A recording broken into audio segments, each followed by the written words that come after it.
Judd. Judd. Shh, it's all right. I'm here. Oh, Judd. What, Rory? The voice. Whispering again? Yes. Oh, Judd. What? He's going to kill me. Harry Arnold is going to kill me.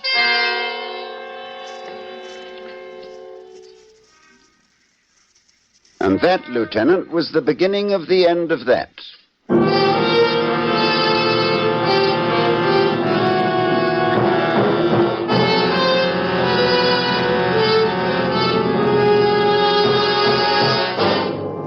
Autolite is bringing you Mr. Ronald Colman in A Vision of Death. Tonight's presentation in radio's outstanding theater of thrills, Suspense.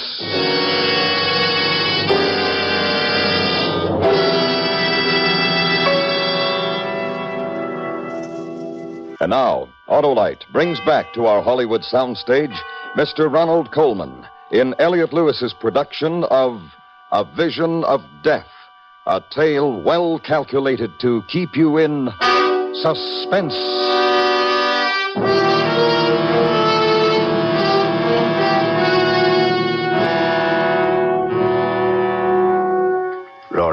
Rory, get a grip on yourself. He's going to kill me. Harry's going to kill me. Don't be ridiculous. Stop it now. It was just a bad dream. He's going to kill me. Will you stop that? Will you stop saying that? Judd, hold me. I'm frightened. Harry's going to kill me. You've had a bad dream, I tell you. He hates me. He hates me. Oh, Judd, he's going to kill me.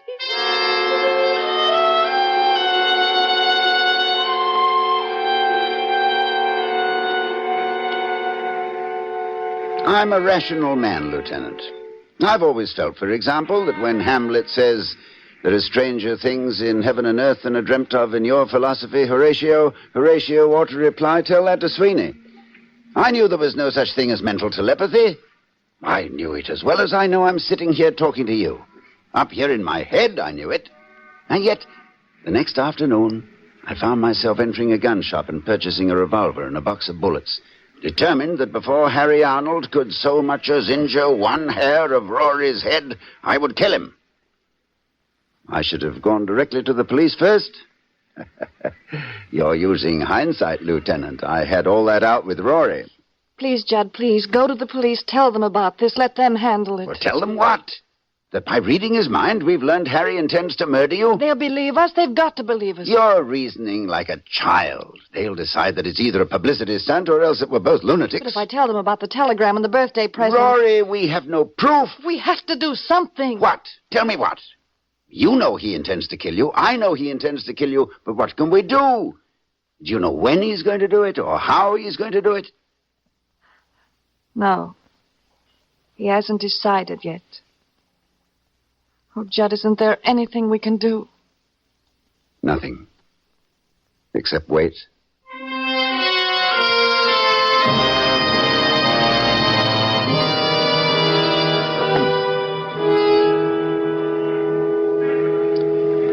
I reacted to the waiting as you might expect, Lieutenant. Sleeplessness, loss of appetite, growing irritability. I flared up at everyone. Waiters, chambermaids, elevator boys, the manager of the club. The manager of the club? He finally said to me, Stone, what the devil's gotten into you? I'd really like to know. None of your business. Well, look, I'm only trying to be nice. No, shut up and leave me alone. Sure, I'll let you alone. I'd let you alone right now if your contract didn't have another week to run. But after that, I'll let you strictly alone. You'll never work this club again, you maniac.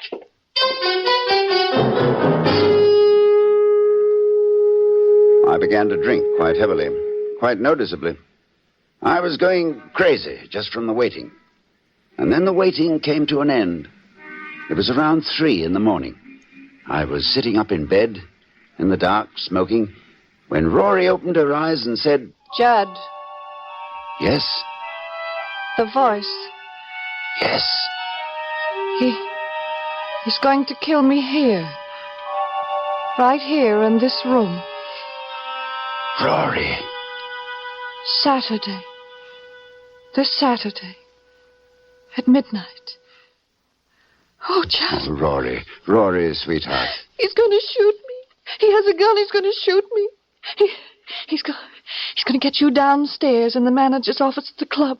And while you're there, he's going to come up here. No, Rory, listen to me. I want you to listen to me. You're mistaken, do you understand? You've been having another bad dream, and that's all there is to it. No, Judd, I swear it. He just thought of it, just this minute. He's standing at a bar, standing there all by himself, drinking. And he's just this minute decided. You're making it up. Judd, no. It's the bar over at the Tuscany Hotel. I see it so clear. Oh, you're wrong. You're wrong. I'll prove you're wrong. Desk. Get me the bar at the Tuscany, will you? Over on Sunset? 1 moment, please. You'll see, Rory. He's not there at all. You'll see, it's just a dream. Just a bad dream. Tuscany Cocktail Lounge. Hello, is Harry Arnold there at the bar? Harry Arnold? No, I'm sorry, he's not. He's not? You sure of that? I'm sure. He was here all evening, left about a minute ago. I said goodnight to him myself. Want me to have...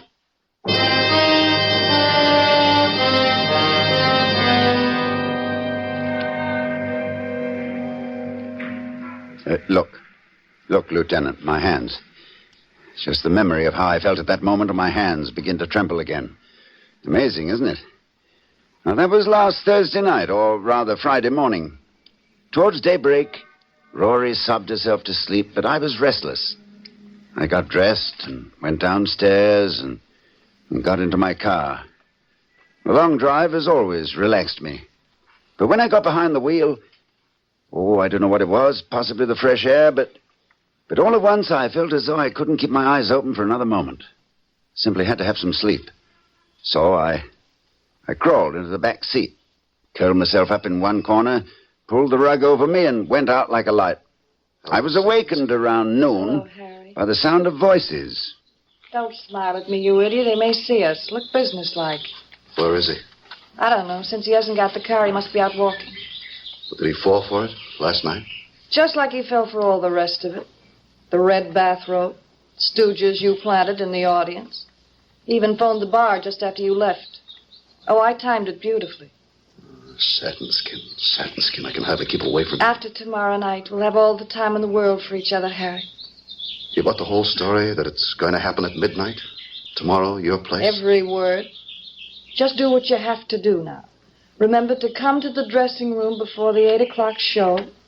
Tell him you've set up a meeting with Stamper, the manager, in Stamper's office at 12.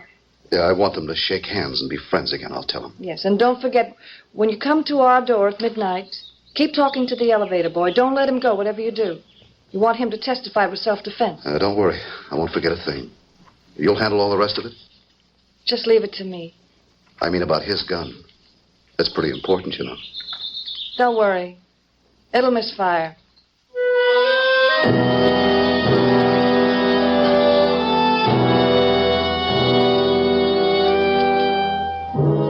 It'd be difficult for me to tell you what I felt as they walked away, Lieutenant. One part of me felt the way a man ought to feel, I suppose, when he learns that the woman he loves is not only unfaithful, but plotting his death as well.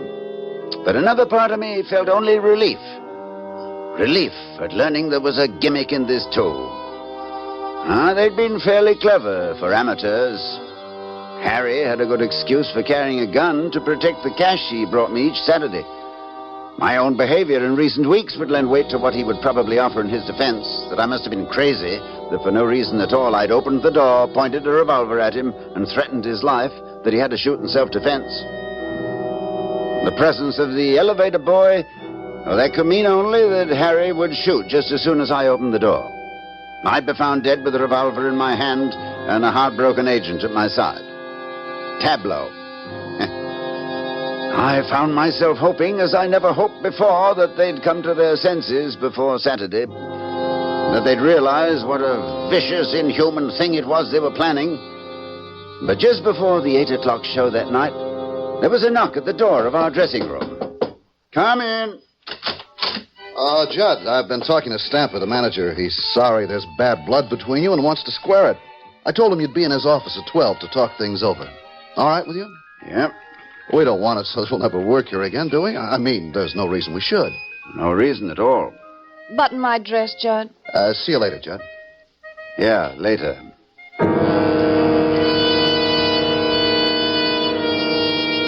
We did the show and then went up to our suite. I convinced Rory that I should meet Harry alone, and then I helped her pack a small overnight bag. I loaded the revolver, and then there was nothing to do but wait. The minutes passed. 9 o'clock, 10, 10:30, and I waited. Judd, Yes? it doesn't seem right to leave you here alone. Harry might... No, you go. Things might not turn out as I planned. I might not be able to stop him. And if I fail to stop him... No, it's best that you go. Just wait at the motel until you hear from me. What time is it? Almost 11. 2 minutes of 11. I'm out of cigarettes. Desk. This is Mr. Stone in 1101. Please send up a carton of Players, will you? Right away, Mr. Stone. I want you to go now, Rory. Judd, let me call the police, please. Oh, it'd be useless. We've gone into it, and it would be useless. Well, then come with me. He won't find anybody here. And he'd choose another place, another time. Now, here's your valise. You have your gun? In my pocket. You won't take any chances. I don't know what I'd do if you were hurt. I won't take any chances. Now, let me help you on with your coat. Oh, Judd, I love you so. Yeah, I know. And I love you, Rory. I really do, you know. You ready? Yes. 11 o'clock. He'll be here in an hour. Yeah. Go now, Rory. Kiss me goodbye. Judd. Oh, the cigarettes. Get them, will you, darling, while I find change?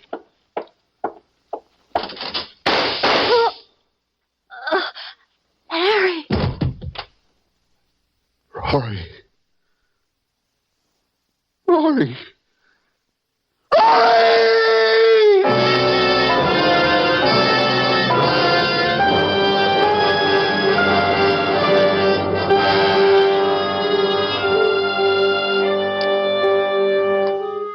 I shall always remember the look on Harry's face, Lieutenant, as she sank to the floor. They'd concocted a bad dream between them, and it had come true. I'll bet he still doesn't know how it happened. If you pass his cell, you might tell him. Just whisper the word gimmick into his ear. Yeah, that's what I said, gimmick. I gimmicked the clock while Rory was dressing, set it back a full hour. It was 11 to her, but 12 to him. I adore gimmicks, don't you?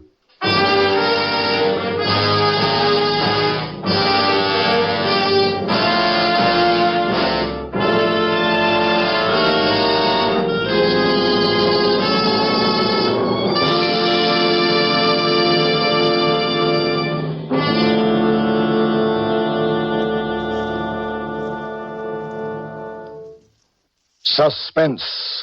Presented by Autolite. Tonight's star, Mr. Ronald Coleman. This is Harlow Wilcox speaking for Autolite and bringing back our distinguished star, Mr. Coleman. Thank you, Harlow. You know, it's been over 2 years since I last played in Autolite's Theatre of Thrills.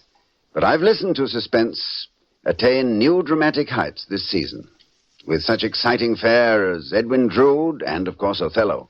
Harlow, my congratulations to our producer-director, Elliot Lewis, and to Autolite for magnificent radio entertainment. Thank you, Mr. Coleman. And friends, you can always expect the finest from Autolite, the world's largest independent manufacturer of automotive electrical equipment. Every Autolite product is backed by constant research and precision built to the highest standards of quality and performance. No wonder Autolite serves the greatest names in the industry. Yes, from bumper to tail light, you're always right with Autolite.